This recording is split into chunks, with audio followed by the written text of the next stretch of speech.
Welcome to Luca and Miguel. Enjoy the video. You start by gathering the necessary gear: a compatible Bluetooth to USB adapter or a dedicated converter, and a charged Switch Pro or paired Joy-Con. Make sure the adapter has the latest firmware.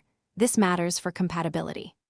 Once done, plug the adapter into the Ps4, place the Switch controller in pairing mode, and temporarily turn off other Bluetooth devices so the adapter finds the controller without interference. This step gets you into the pairing process quickly and avoids wasted attempts.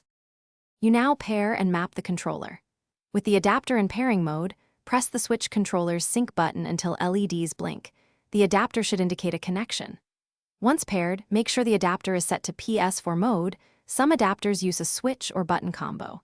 If your adapter includes button mapping or a mobile/PC app, configure stick orientation and button assignment so X, O, square, triangle match Ps4 expectations. Test inputs in a game or the Ps4 menu to confirm correct map. You finish by validating the setup.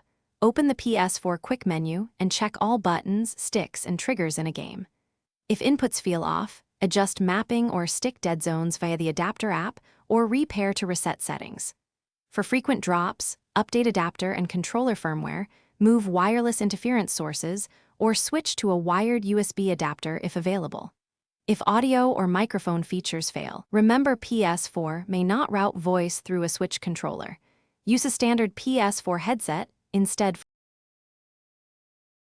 Thanks for watching and please subscribe. It's the best investment you'll ever make.